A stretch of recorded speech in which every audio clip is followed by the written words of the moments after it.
लोक कथा अनुवा और उसकी माँ। कथावाचक निधि सहगल। कभी पहले अनुवा नामक एक नौजवान अपनी बूढ़ी माँ के साथ रहता था और वह एक खेतीहर था। जब वह अपने खेत में जुताई कर रहा होता तो उसकी बूढ़ी माँ उसके लिए कलेवा लेकर जाया करती थी।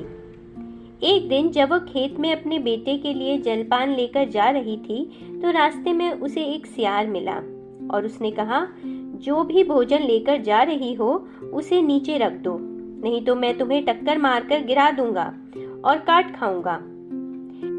अनुवा की माँ ने सियार के भय से आतंकित होकर खाना नीचे रख दिया।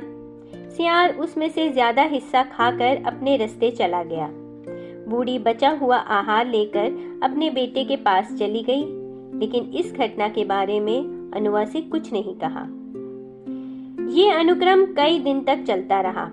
अंततः एक दिन अनुवा ने अपनी माँ से पूछा कि इतने अस्त व्यस्त ढंग से रखकर तुम इतना कम भात क्यों लाई हो? तब माँ ने बताया कि कैसे एक सियार प्रतिदिन आक्रमण करके सब भोजन हड़प करके खा जाता है। तब उन्होंने मिलकर एक योजना बनाई। अगले दिन माँ जुताई करने के लिए खेत में जाएगी, जबकि अनुवा बुढ़िया का वेश बनाकर अल्पाहार लेकर पीछे से जाएगा। उन्होंने ऐसा ही किया। सियार अनुवा से पहले की तरह मिला और विवश किया कि वह नाश्ते का चंगेली नीचे रख दे। परंतु सियार जब खा रहा था तब अनुवा ने सियार को लाठी के पीछे हिस्से से दे मारा और सियार अनुवा को घुड़की देते हुए भला बुरा कहते हुए वहां से उठा और भागा। उसने धमकी दी कि खेत में मलहान का जो फसल लगा हुआ है वह उसे नष्ट कर देगा। अनुवा ने अपने फसल को कांटों से घेर कर एक बाड़ लगा दिया। जब भी सियार रात में आकर फली को खाने की कोशिश करता, उसके नासिका में केवल तीखा कांटा ही चुभता। इस प्रयास में विफल होने पर सियार ने कहा, अच्छा, मैं कल तुम्हारा मुर्गी खा जाऊंगा। लेकिन अनुवा अगले दिन मुर्गी के घर में हंसिया लेकर बैठ गया और जब सियार आया तो उसके माथे में हंसिया चुभा दिया। अनुवा ने हंसिया से एक थौल उसके थूथन पर मारा। सियार दर्द से चिल्लाने लगा और कहा, अच्छा अनुवा, तुम्हारी मुर्गियों ने मेरे माथे पर चोंच मारा है, अब तुम मर जाओगे।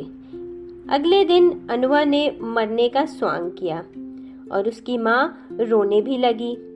बूढ़ी माँ जंगल में गई और वहां उसने सियार से मुलाकात करके कहा कि अनुवा तुम्हारे श्राप के कारण परलोक सिधार गया, इसलिए मैं तुमको अंतिम संस्कार के जेवनार में न्योता देने आई हूँ। तुम मेरा बनाया हुआ भात खाते थे, मैंने वो पकाया है और अब तुम मेरे बेटे जैसे हो गए हो। सियार ने बड़ी ही प्रसन्नता से इस अवसर पर उपस्थित होने का वचन दिया। उसने पर्याप्त संख्या में अपने मित्रों को इकट्ठा किया।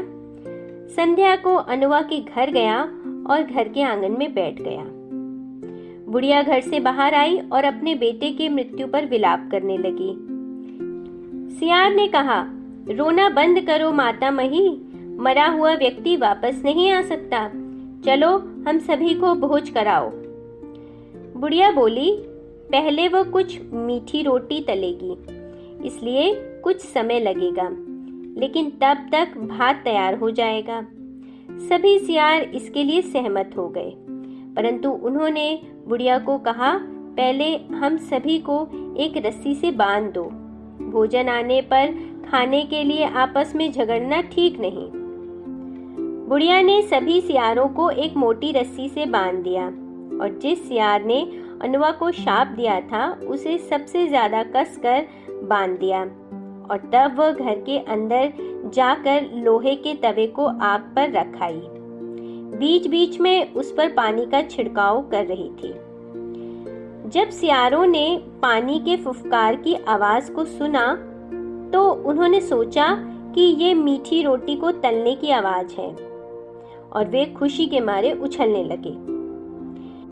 अचानक अनुआ एक मोटा डंडा लेकर घर से बाहर आया और सियारों की पिटाई तब तक करता रहा जब तक कि वे सभी रस्सी तोड़कर प्राण बचाकर नहीं भाग गए। लेकिन पहला सियार अधिक मजबूती से बंधे होने के कारण भाग नहीं सका और अनुआ उसकी पिटाई तब तक करता रहा जब तक कि वह बेसुध न हो गया। वह उसी तरह बिना हिले डुले पूरी रात पड़ा रहा। अगले दिन अनुआ सियार को उसी जगह पर ले गया जहां गांव की महिलाएं पानी लेने आती थीं। वहां अनुआ ने सियार को बांधने के अलावा एक डंडा भी रख दिया। प्रत्येक महिला जो पानी लेने आती सियार को एक डंडा जमाकर चली जाती। कुछ दिनों के बाद पिटाई के कारण सियार का शरीर फूल गया और एक रात कुछ सियार वहां आए और पूछा कि तुम क्या खाकर इतने मोटे तगड़े हो गए हो। वह बोला, सभी कोई जो पानी लेने आता है मुझे एक मुट्ठी भात देता है। भात खाने के कारण मैं इतना मोटा हो गया हूँ। यदि तुम लोगों को मुझ पर विश्वास नहीं है तो तुम में से कोई मेरा स्थान लेकर स्वयं ही परीक्षण कर देख सकता है। इसके परीक्षण के लिए एक सियार तैयार हो गया और उसने पहले सियार की रस्सी को खोलकर उसके स्थान पर स्वयं को बंधवा लिया। अगले दिन सुबह 5 महिलाएं आईं और प्रत्येक ने सियार को एक डंडा लगाया, जिसके कारण दर्द से सियार उछलने लगा।